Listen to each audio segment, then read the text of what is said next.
Well, look, Brandon, thank you so much for joining us on this episode of Trash Talk. Yeah, it was fantastic, Bilal. Thanks for doing this, and look forward to chatting with you again. Welcome back to Trash Talk. In this episode, we're exploring the innovations transforming construction and demolition recycling. Joining us is Brandon Lapsys, president of Viably, formerly known as CompTEC Americas.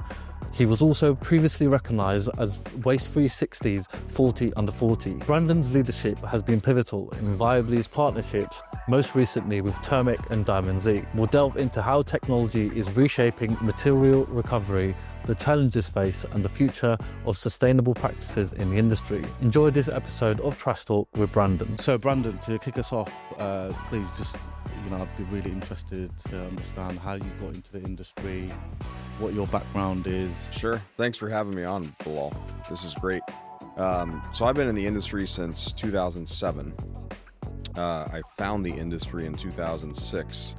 But if I go back to when I was a kid, I was in the Boy Scouts. All my brothers were, and the troop I belonged to, we had a huge neighborhood that we serviced for years, and we collected newsprint, newspaper, back when everyone got newspaper at their house. And we also collected cans and bottles, and we did that. I remember doing that back when I was 6 years old, and that's how we actually, earned enough money to pay for all the camping activities and the cool adventures we went on. So I'd like to think I always had an interest and a passion for recycling from childhood. My parents always recycled just the cans, the bottles, the glass at home. I grew up in California, always liked doing the right thing for the environment, just being out in nature and growing up camping. That was my family's way of vacationing. Sure. But I found the industry in 2006. I was finishing school, and I was in corporate finance at the time, thought I wanted to be an investment banker.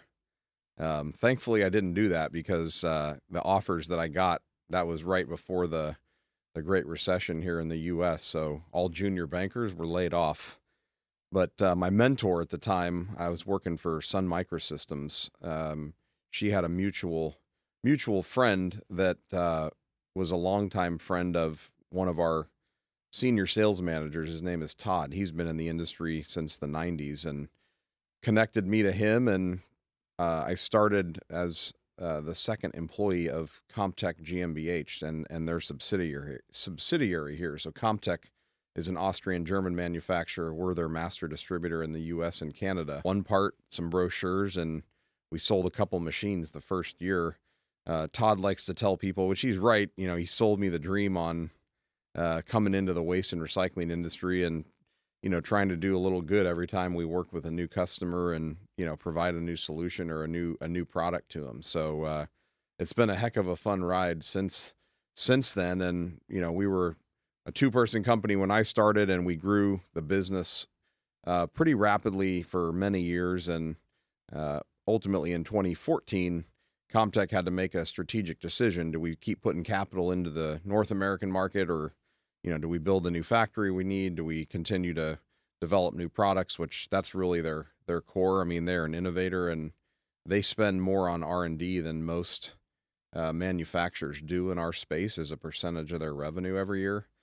So ultimately, they sold the business to our current ownership group, and that was almost 11 years ago come May, and we've continued to grow and evolve since then. Love the industry, volunteer a lot of time trying to support the industry, especially the C&D side of the industry. It's one of my favorite parts of the industry. You just have a great group of operators and folks that are, willing to share, and whether it's our competitors and whether it's our customers and their competitors, everyone's pretty open and friendly for the most part, because everyone's trying to, I think, drive for the most part to the same mission of, landfill reduction, protecting landfill space. And that's more prevalent, I think, now in 25 than ever, in terms of folks really looking at how the industry is going to evolve here in the next 5 years. And what would you say was a major breakthrough for you in your journey in the career of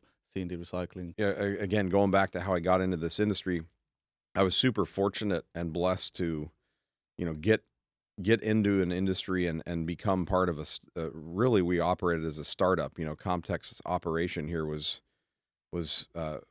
basically a startup, and they were still a fairly young manufacturer. So I got to wear a lot of hats in the industry. And I got to wear a lot of hats in the organization. And I think that gave me really good perspective on, what is needed on our side of the business, for example, as a solution provider and someone that is trying to support customers every day. I don't care what solution you provide. If it's, it's man-made, it's going to have challenges at some point. It's going to break down. It's going to need a part. It's going to need product support. Probably, when I got more involved in the CDRA, the Construction and Demolition Recycling Association board, I gained even more perspective, and it's such a great group of people that you learn from every time you have a conversation. And, that journey's been fun. I sit on the executive committee and try and help the association to the best of my ability with the volunteer hours that I can commit every month. And what does a typical day in the life of Brandon Lapsys look like then? Well, days are long. So we're here in Dallas, and we just wrapped the conference, and I don't think I've been to sleep before midnight since any day of this week, at least since Monday. But that's just because you get immersed in conversation and have a little fun with folks that are here. But day for me, so I live in Denver, Colorado. Have two wonderful children, young kids, 3.5 and 6 months. So my wife and I were blessed to have great kids. I'm an early riser. I'm usually on my feet between 4:30 and 5 every day, and I would like to say that I exercise every day of the week, but that's hectic when you're traveling. But try and get a quick workout in the morning when it's quiet. I'm definitely a morning person. And having worked with the European community for 20 years, I think that's also just part of the early rise and, being engaged, because, they're in their afternoon. And if you need to collaborate or get on calls or talk with folks there, you need to do it in the first half of the day in the U.S. hours. But from there, get to the office and try and dig in on the day. I travel probably still 125 to 140 nights a year, which is fairly heavy travel by most people's standards. When I got into this business and we were growing the CompTEC portfolio in the U.S. and Canada specifically, there was about a 6-year stint where I traveled probably 270 nights a year. So I was a road warrior, like some of our salespeople today on the road. But spend a lot of time at the office. I really try and, as I've grown in my career and, trying to grow our company and lead people, spend as much time as possible just engaged in conversation with people, internally, externally, because I think for anybody's organization today, having the right people in the right seats is critical, and really people are the fuel of our engine as Viably. And I think people will always be the fuel of our engine, and we'll need to continue to find great people in order to be able to grow in the future and support our goals and vision and support our customers. Of course, CompTEC Americas previously. Yes. Now there was a rebrand to Viably. Sure. What was the idea behind that? Yeah, good question, Bilal. So it's a project we worked on for many years. We were very fortunate to have some great external partners, strategic communications firm out of Boulder, Colorado, help us. Shout out to Corey and his team. CompTEC is a great company. They've grown worldwide to have their product in 80 countries on every continent. We actually helped CompTEC put one of their shredders on Antarctica. So we were responsible for getting their product on the 7th continent, which was really cool. As the evolution of the industry is continuing to unfold, and we're trying to evolve as an organization, we're really trying to find the right basket of solutions for our customers. And that doesn't mean that we're necessarily going to actually distribute or have a manufacturing relationship that's formal. We're often getting questions from customers that they just need help, and we'll help them find the answer and connect them. We're still the master distributor for CompTEC. We're doing more with CompTEC than we ever have, but we felt like we needed our own brand and our own voice and our own platform to package other solutions, other manufacturing relationships together. And that's the journey we've been on. So in addition to the CompTEC product line, we're the master distributor for Scott Equipment Company out of Minneapolis, the greater Minneapolis area. They have a great suite of depackaging solutions for the food waste industry and honestly other industries as well. And we also partner with Irish manufacturer called Harp Renewables. So we're really looking at the organics and food waste space, which is where we're actually, that's the biggest part of our business and focus. The second would be construction and demolition waste. But Harp makes an on-site modular food waste digester.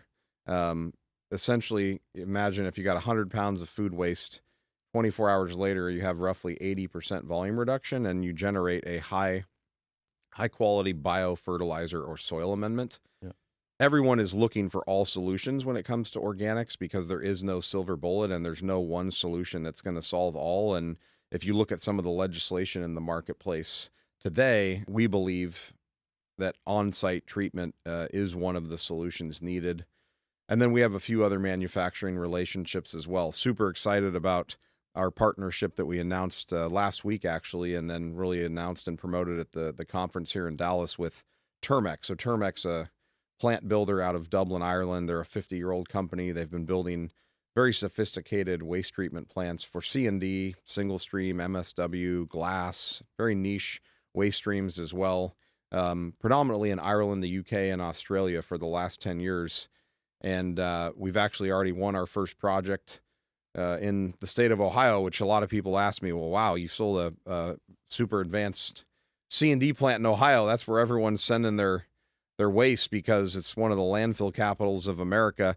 But we were super fortunate to partner with a visionary there. Shout out to Pete and his team at Boyus Recycling, Pete. He's got a vision that doesn't stop with this C&D plant that's going on his landfill. I mean, he wants to preserve airspace, even though he has dozens of years left on his landfill. And he also, wants to do good by his community and try and recycle everything possible in the C&D waste stream. So that was a long-winded answer to how did Viably come to be. But, at Viably too, it wasn't just a rebrand. It was really a new way of thinking for us. It was a complete new company.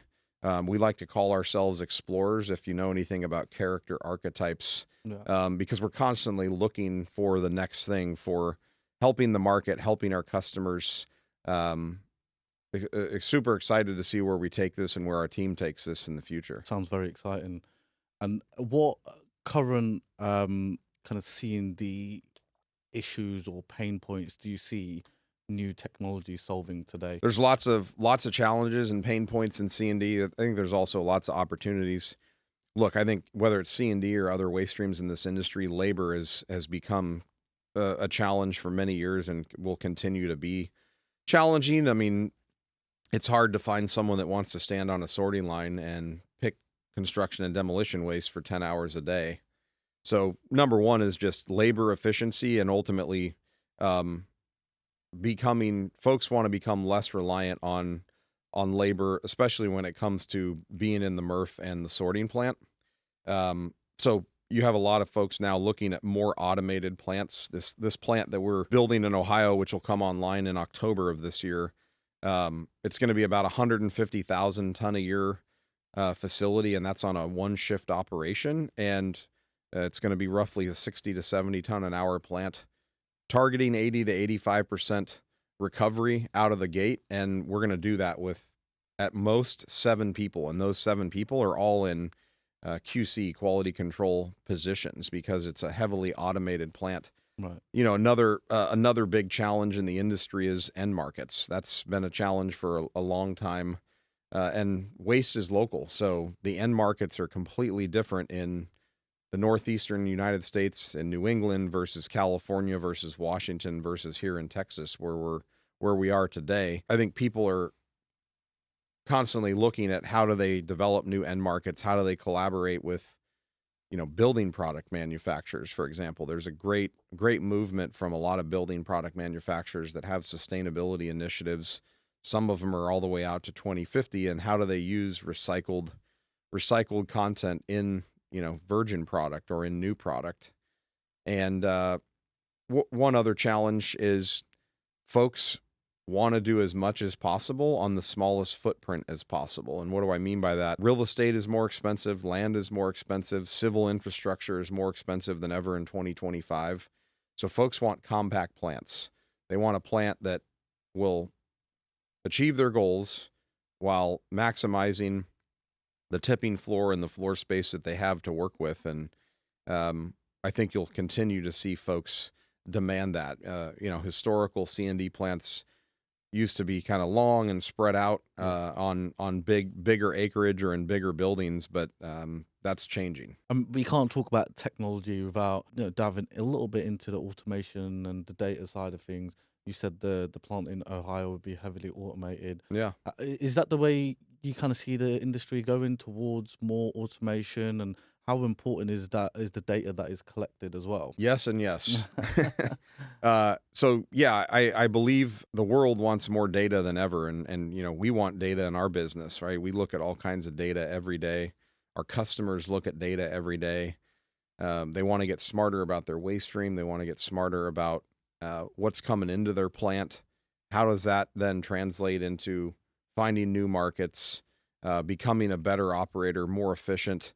How does it translate into running a safer organization? I think there's still a wide range of what folks consider automated and not. There's everything from optical sorting technology, robots, AI has become huge in our industry, whether it be a scanning technology or X-ray technology for batteries that are causing havoc in people's MRFs today. But yes, I think the industry will continue to evolve and adopt more automation, more technology, and demand data. And they need data for their customers as well, right? I think if you look at LEED version 5.0 or 5.1, there is actual language, which the CDRA helped advise the USGBC, U.S. Green Building Council on, that is going to require folks to take their waste to a certified C&D facility, because people want transparent reporting and they want to be able to show what has been recycled from a building project, for example. What technologies are you most excited about? Optical sorting, it's been around a long time. It's been used not nearly as much in construction and demolition recycling as single stream. Yeah. There's been a massive movement in the last half decade, especially to put a lot of optical technology into single stream plants.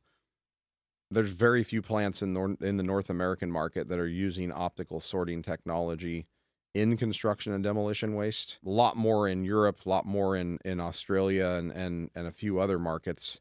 So I think that's one thing we're excited about. I mean, we actually opened our customers' eyes to how effectively you can sort A wood from B wood. Did a couple days of extensive testing with an optical manufacturer here in the U.S. With his material ahead of ultimately coming together and finalizing the design of his plant. And again, that's going to allow for more efficient sorting, less labor. But the real key is you have to have the material presented correctly for any automation, whether it be robots, whether it be scanning technology that's powered by AI or optical sorting. If you don't prep and present the material in the plant correctly, it's not going to be effective. And are there any technologies that have kind of surprised you on their potential? I think we were very early to market with a manufacturer that's still in the global marketplace today for robot sorting technology, and I think you're continuing to see that evolve. We learned a lot. We had a lot of challenges in the systems that we built with robots, even based on our confidence in how the material was presented. There's a place for every technology if it's in the right application with the right volume and the right presentation of material. Like I said a minute ago, there's a lot of evolution going on in the shredding technology market, whether it be CompTEC or other manufacturers on the planet trying to find the next shredder that's more efficient, that's more versatile. There's wind sifting technology being developed out there by folks that could be interesting when it comes to market in the next few years. Everyone is looking at how do we develop the next product? How do we develop the next iteration of our products to do more for customers? You kind of mentioned there earlier about entering the industry in 2006. How have you kind of seen it change since? Oh man, it's changed wildly since 2006. I remember working with a lot of customers that they focused on one waste stream, whether it be C&D, organics, single stream, MSW. A lot of our customers today have become more vertically integrated, more diversified, and they're tackling a dozen different waste streams. Some of them are a majority of their volume that come into their facility, whether it's a landfill, transfer station, recycling plant, but they're also now tackling a lot of niche waste streams, whether it be windmill blades, whether it be vinyl siding, whether it be, tires have always been a problem for folks. You're starting to see more end markets develop. You're starting to see more customers really go after additional waste streams because it can be lucrative for them if they can charge to take care of someone's problem and then find an end market. We talked, of course, about technology. The technology evolution has been pretty wild. There's also been a big evolution of legislation and regulation. Some good, some bad.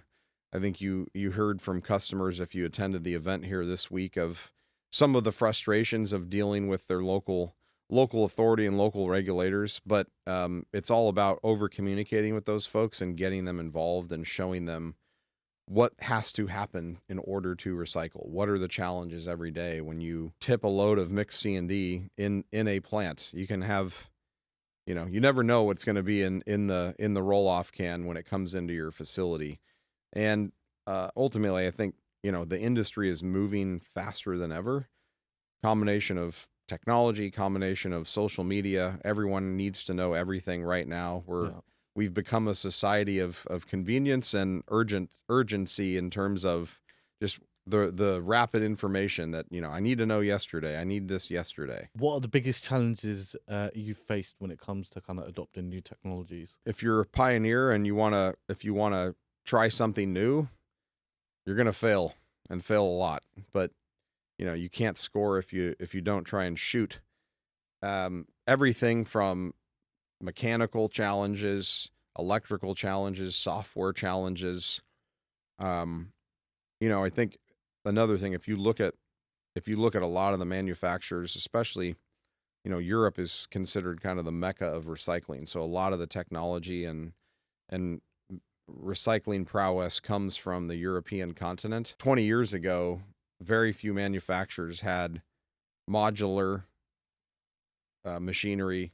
They didn't have great economies of scale. They didn't have like for like parts across their product line. Fast forward to 2025, a lot of manufacturers have done that and continue to do that to keep it simpler for the customer. You don't have to have 10 different motors or gearboxes or electric contactors. Now you maybe only need 2 on the shelf that can work in the whole fleet of product that your operation uses every day. But lots of challenges with technology, but you learn immediately once you get it in the market, and that really drives, okay, this is not working. How do we fix it? And of course, long-standing relationship with CompTEC. Earlier this year, Diamond Z. Yeah. Now Termic. How important will these partnerships be for the future success of Viably? Great question. They'll be super important. So we like to think one of our 3 uniques at Viably is we're a partner, not a vendor. I think a lot of people probably can say that and put it on a wall or put it on a piece of paper, but we truly approach everything we do as partnership, whether it's a customer, whether it's a manufacturing relationship. We have each other's back. We can sit at the table and have tough conversations, but at the end of the day, we can always find a path forward. All of those companies you mentioned, CompTEC, Diamond Z, Termic, great manufacturers, great brands in the marketplace. They're all innovators in their own way. They're all trying to do what's right for the customer, and ultimately contribute to the global community in terms of forwarding the industry, moving the industry forward. CompTEC, again, they're our oldest relationship, and they have a very, very exciting R&D hopper, I'll say, in the next 5 years in terms of product development and what they're doing. We partnered with them, it's almost 6 years ago now, to build their first American style high-speed grinder. And we have really opened the market's eyes to a different concept in the 800 horsepower range from, how quiet it is, how fuel efficient it is, and the data. We talked about data earlier. We have the data to back it up, and customers can see that once they get the product in their hands, how successful they can be, how much they're lowering the operating costs in their business that is ultimately impacting their bottom line in a positive way.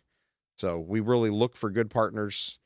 We want long-term relationships. We don't just flippantly get into a relationship and a year later it doesn't work out. And you mentioned there about partnering with CompTEC 6 years ago to develop a kind of new machine for the American market. Yeah. Is that something that you'd like to do a bit more of with the partners that you've now got? Building custom-made solutions for the American market. Absolutely. So we've been partnered with CompTEC on many different products that they've brought to market, driven by customers here. For example, we have a very long time customer in the Midwest of the U.S. that was paramount in our relationship together with CompTEC to develop what is our number one selling CompTEC product in the market today. It's the Multi-Star XL3 star screen that there's not many mulch yards or compost yards or facilities in the U.S. and Canada now that don't operate a multi-star. Just all the benefits it brings, but the Multi-Star XL3 and there's actually the newest version coming to market later this year. Again, feedback from 10 years of selling that product in the market and collaborating with CompTEC to take the machine and evolve it to the next generation. But that idea, that concept came directly from a collaboration between us, a longtime customer, and the manufacturer. And we have a few other things going on in the background at Viably. We have some other manufacturing relationships that are important to us, and I think you'll see some more stuff here in the next year about some new solutions that we're developing for the market. We have a passionate group of people in our organization. I can't even begin to think of how many years of combined experience that our team has across a lot of different sectors of the industry that is ultimately translating into what's the next solution? How do we go develop that solution? Do we do it ourselves? Do we partner with someone? So that's one of the many reasons I'm still in this industry, and I'm excited every day that I stand on my feet. Awesome. Nice. And how does leadership influence innovation and the pace of innovation in C&D recycling? Leadership's important. You got to listen more than anything as an industry leader and, a company leader. You got to listen to what your customers are asking for. You got to listen to what the market is saying. Where are the challenges? And then be thoughtful about not just trying to develop something that, may solve a problem in the short term, but, you got to think in the medium term and the long term, what that solution looks like. I was fortunate enough to be one of the folks that spoke at the Technology Forum, which is a great part of the event that C&D World Conference puts on. And one of the concepts I talked about is, future-proofing your facility or future-proofing your operation. No one has a crystal ball. No one knows 100% where the industry is going to go, what market's going to develop, what market's potentially going to evaporate. We'd like to think that we're trying to be thoughtful around, what solution today will be viable. See what I did there? 10 years from now in the marketplace. We previously touched on how the market has changed since you entered the industry and along with that technology. And would you say from a leadership traits perspective, have you had to adapt as well in the way that you lead your teams? Yes, absolutely. Right. So the whole world went through a pandemic.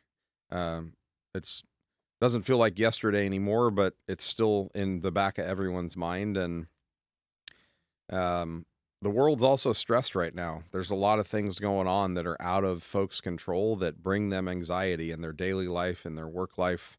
Whether it be the socioeconomic situation, whether it be the political situation, whether it be natural disasters. I can't believe what happened in LA recently with the fires. And I think everyone probably knows someone that lives in Los Angeles that either was a direct family member or a friend or a friend of a friend or a family of a family that was impacted there. So you gotta try and remain empathetic. You gotta try and remain optimistic, but also realistic in terms of what's going on, how you communicate expectations, how you talk about challenges, and how you talk about opportunities. Hybrid work is obviously now daily life in the world, and you have lots of companies taking their own approach in terms of everyone back to office. You can still work a few days from home. We remain pretty flexible in our organization because we have a lot of folks with young children, folks that really appreciate that work-life balance.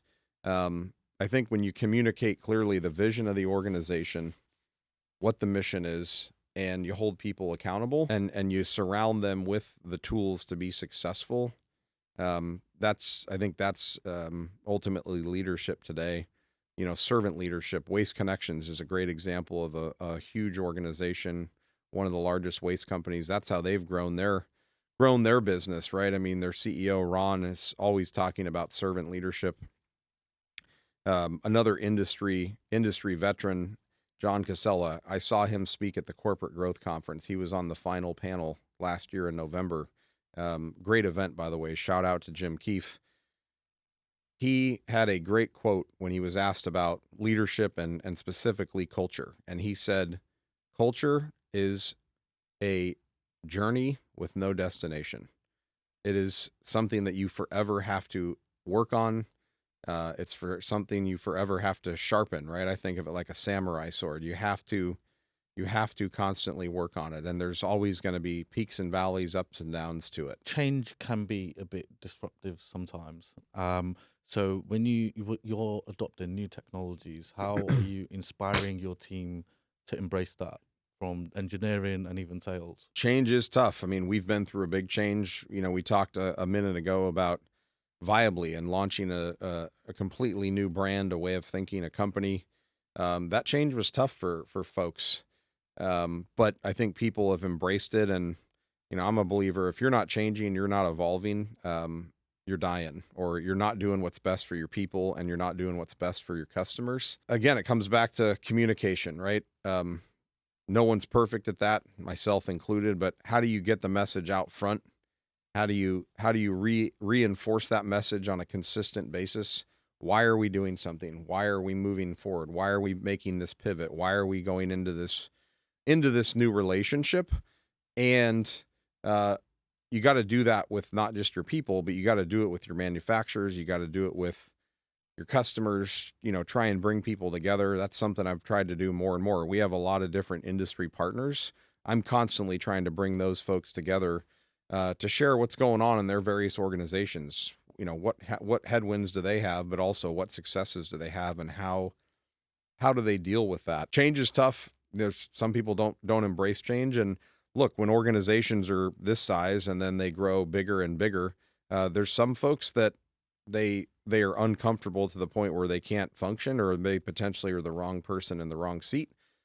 You try and find opportunities to maybe pivot those folks into a different role or a different part of the organization. And then there's some folks that, they ultimately evolve on their own into something else or a different part of the industry. And I've used the word evolve a lot. That's our third core value at Viably, where our core values are invested guides evolving together. We're the I-getters, because we constantly are trying to evolve as an organization and in the community that we serve. Can you share a pivotal moment in your career that helped shape your leadership styles? Oh man, there's been a lot. If I think of a specific moment, that's a tough one. I've been super fortunate to be surrounded by so many great mentors, so many great peers. One that comes to mind is, so I'm part of a peer group that's called Vistage. Vistage has been around for many, many decades, and they've evolved their organization. I mean, it originally started as a organization that allowed CEOs and business owners to come together and share ideas, process issues, connect with a great network of speakers and resources and tools to help drive their business.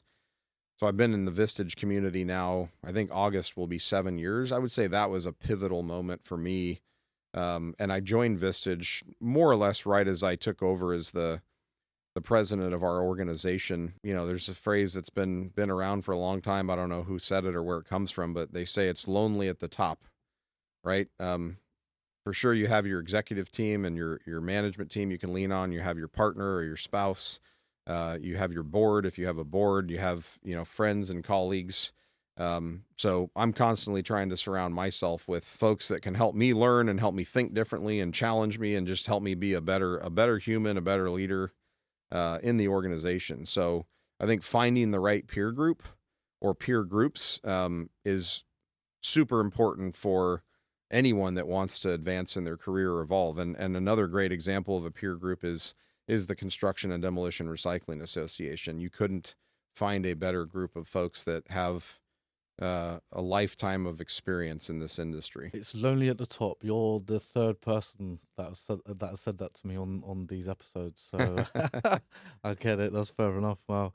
And what personal kind of habits or routines help you stay creative and forward thinking? I'd like to think I'm a pretty disciplined person. I'd like to think that I develop that discipline. You know, I'm super blessed to have great parents and great brothers. Our parents, as my mother told me many years ago, we basically, your father and I were, besides running their business, they were in the business of raising children. They took it that seriously, and they got us involved in lots of different stuff. So I studied and practiced martial arts for almost 20 years, from basically age 4 until my early 20s, and then life got busy. Creating a discipline and creating a habit and a routine is super important if you want to make forward progress on a goal or an initiative. And it doesn't have to be a big lift. It's just do something small and do it for 30 days, and then it'll become a habit. I am a voracious reader, so I read a lot, and I read a lot of different stuff, whether it be industry news, whether it be political news, whether it be you know, reading for fun, life, arts, sciences, fashion. There's so much knowledge at our fingertips today with the evolution of the internet and social media. And then finally, I think make some goals for yourself. I've done this off and on for many years in my life, and the Vistage group that I belong to in that community, you know, we make a vision board every year in December for, you know, what do we want to do in the next year as a person? And I do that. My wife does that. We share ours together, and, you know, you don't get everything done every year, but if you don't have goals and you don't write them down and you don't look at them every week, you won't get as far versus if you did. And I've talked to a number of folks on our team about doing that. And, you know, I think folks that want to advance and want to evolve, they're going to grab a hold of that and, you know, try and make some forward progress. You mentioned before about some mentors that you've had. How have they kind of helped you get to where you are now? Lots of ways. So one of the things that I always ask people is, what do you read? Where do you get your information? How do you learn? And it's always fascinating to hear where people get their information and where their resources are. So that's one way that they've helped me. Another way is just coaching. And, you know, early on in my career, I wanted to go a million miles an hour. I wanted everything right now. I wanted everything right now for my customer, right now for our company. As you get older, you slow down naturally. You also hopefully become wiser in terms of you can't have everything right now. You can't, it will never be perfect. You know, I'm a perfectionist by nature, but that's always a balance of how fast can we execute without burning people out. My leadership team is constantly, you know, helping me navigate that foot on the brake and foot on the gas. A final thought around, you know, how have mentors in my life helped me. You can be surrounded with the greatest people and the greatest mentors, but if you don't have a mindset of being coachable, it won't absorb and it won't be impactful. And early on in my career, I was hard-headed, stubborn. I think this is the best way, just hard charging. I'm going to go after it. And everyone gets in that mindset sometimes, like they're, especially if they're a optimistic person or a confident person. But I even find myself sometimes having to just, check in with myself. You don't know everything. Be coachable, listen, be able to adopt yourself, because there's a world of opportunity to learn and listen. And then, yeah, final thing is I think you got to listen more than you speak. When it comes to hiring, then what do you see as the biggest challenges in the C&D industry? C&D industry or just the waste industry in general, one of the biggest challenges, finding people that have grit. Right. One of the many podcasts that I listened to recently, there was somebody interviewed, and she talked about, how has she been successful and, kind of hit the heights of the industry that she's in. And she said, well, I was raised to have grit. And that individual being interviewed was in her mid 40s, I think, similar age as me. And I think today, that's lacking in society and lacking in young people. You got to have a passion and you got to have hunger for this industry. It's not an industry, it's not an industry for the weak-hearted or the weak-minded, because there's a lot of challenges from safety, operations. It's a very capital-intensive industry, so you got to have the ability to dig in and have grit to make the extra phone call, work the extra hour, write the extra email. I think that's probably it's one of the biggest challenges, and it's also one of the hardest things to interview for, until you truly get someone on the job. How do they perform? But, I think we're getting better with all we're not perfect, but we're getting better with every person we hire and evaluate. Another question we ask people is, sell me your passion. I haven't found many people in life, that don't have at least one passion. And I don't care if your passion is video games or sewing or whatever it is, or your business or your industry.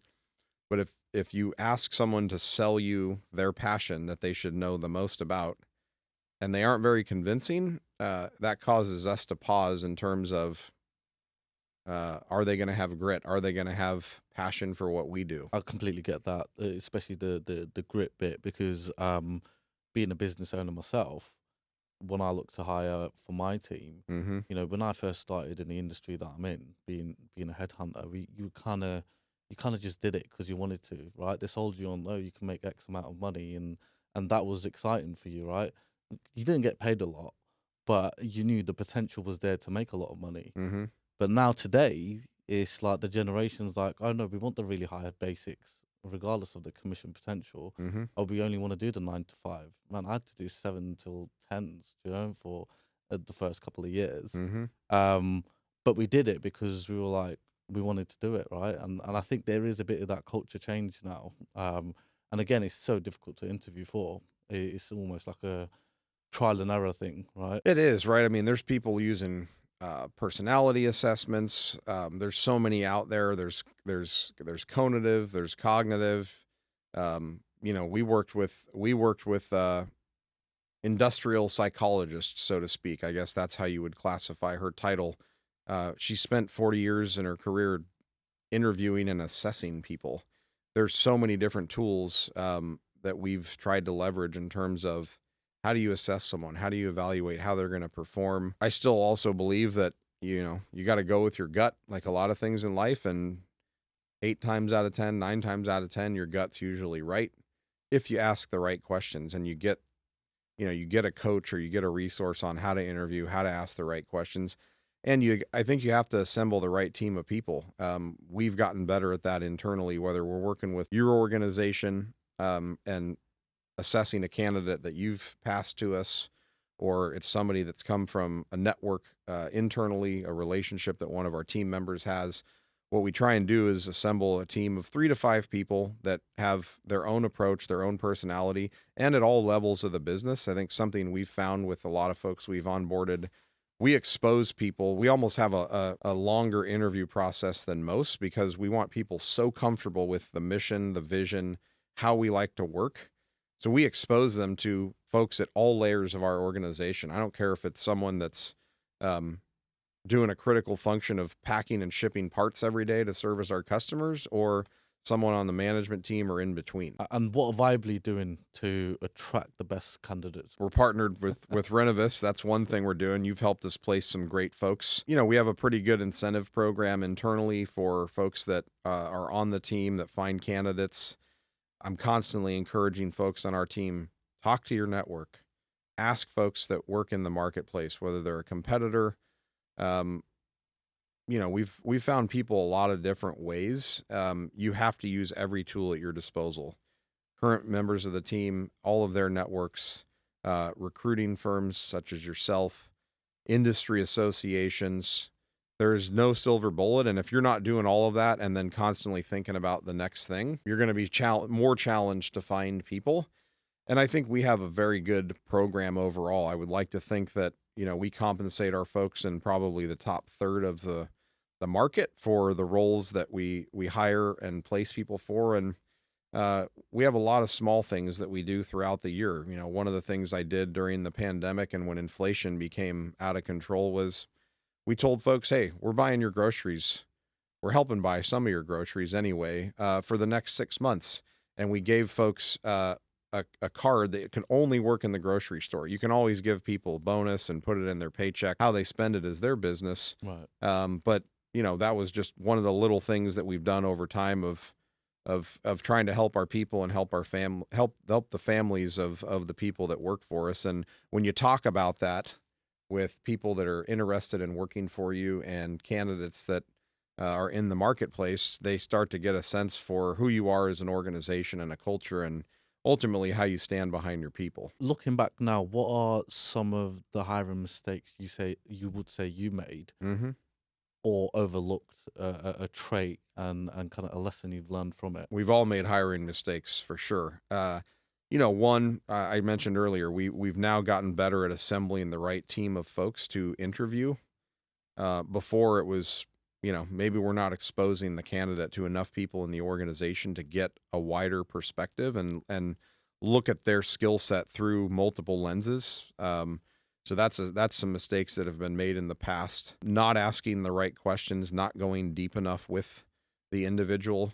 You know, I was talking with someone in our organization a few months ago, and we processed this in our quarterly leadership team meeting.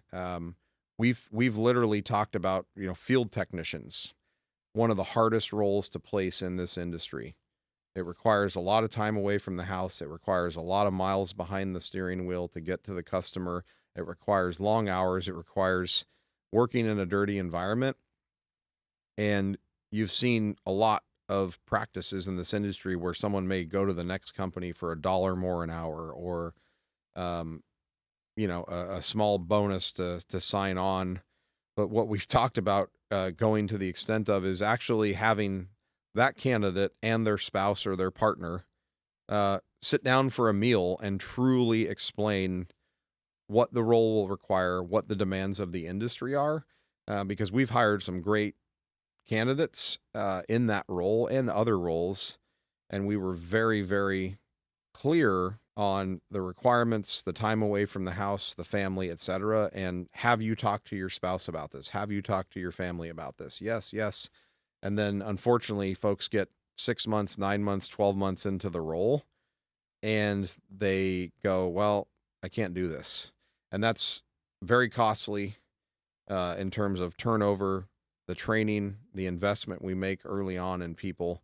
And I'd say that also translates to some mistakes we've made when we were a younger, smaller organization, not over communicating enough exactly what the job requires and what we expect of you. I'd echo that. You know, one of the most difficult roles to fill, to be honest. Mhm. And I think it's important, you know, that the person that you do eventually hire has been doing it already. They've already been traveling as extensively as you kind of require them to. Mhm. No matter how much someone says, yep, they're up for it, like you say, 6 to 9 months in, things do change. So, Sure. yeah, I completely get that. If you could leave one lasting impact on the industry, what would that be? That's a big question. Look, I think So I love this industry. I'm still I would like to think I'm a young guy. I'd like to think I got a lot of fuel in the tank to be in this industry for many decades to come.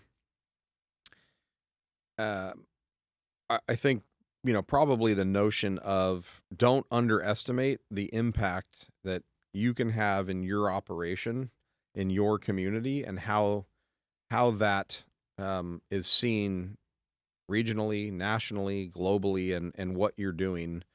Um, we talk about that internally, and we've also talked about how do we message that to the marketplace? How do we message it to the communities we live in and we serve? How do we message it to prospective customers?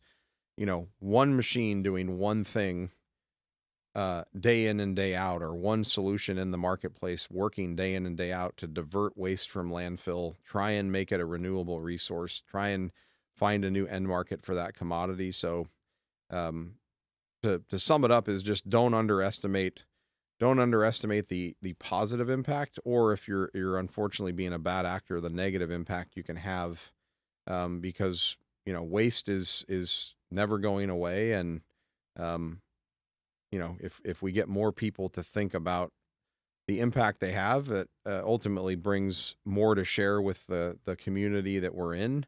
I think we'll all be better off for it, for future generations. What advice would you give for young professionals looking to enter the recycling technology industry as a whole? You have to be curious. You can never ask too many questions, in my opinion. I don't think there's such a thing as a bad question.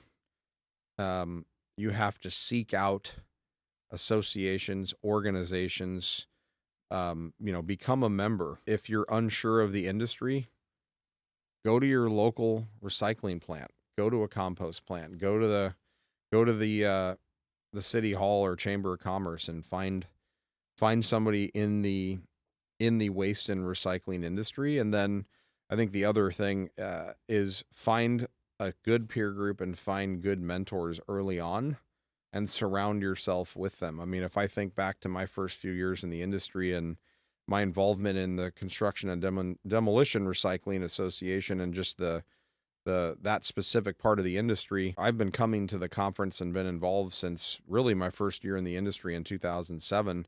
And I vividly remember just being at a dinner table or being in a conversation just to even listen with, folks that have been in the industry 30 years, 40 years, even 10 years, and soaking up what I heard. So surround yourself with good people. And then finally, you gotta be willing to work hard.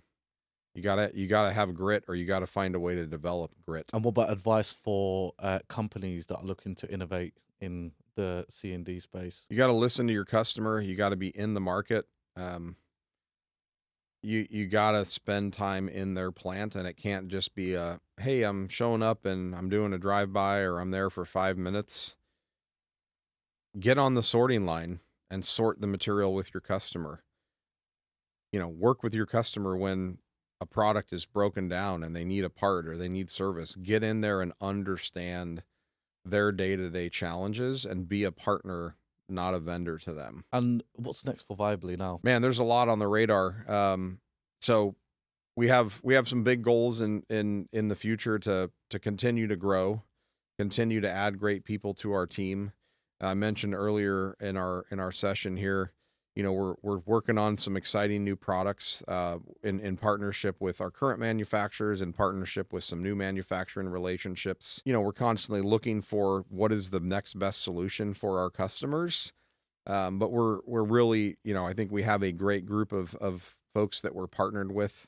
We're really going to try and just stay focused in the next few years and double down and triple down on those relationships, and try and continue to improve how we execute, both operationally, how we communicate internally, externally, constantly trying to move towards being a world-class organization. There's always work to do, and there's always people to develop, and always potential customers to serve. So, And if you did have a magic crystal ball in your hand right now, what would the goal be in 5 years? Where would you want to see yourself? yeah, if I had a crystal ball in my hand, so 5 years is 2030, and we set a 10-year goal for ourselves to be, roughly a 150 person organization and, be able to provide the best uptime in the industry.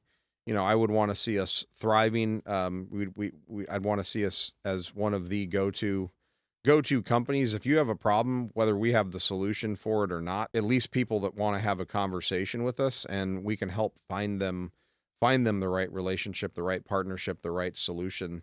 So I'd want to see us just continue being a very relevant part of the industry, continue to be able to give back to the community, to some of the charities that we support, to help ultimately, do our little part in the industry and be a good steward of the environment. And traditionally, mainly kind of you've been selling mobile machinery. Yeah. Now, of course, partnership with Termic, some plant-based kind of machinery.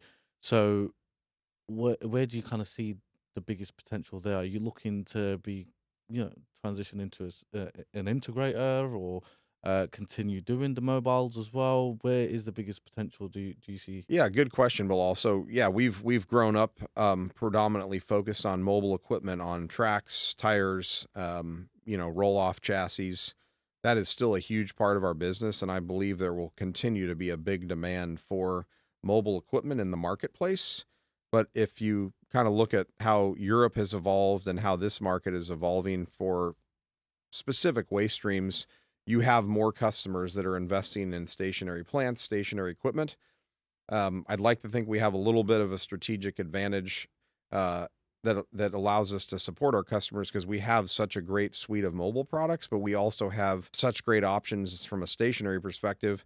And then we have customers that they want to operate in a hybrid approach, or they need a combination of flexibility in their business to have both mobile equipment and stationary equipment. So we're really trying to develop both sides of the house when it comes to mobile and stationary in our business.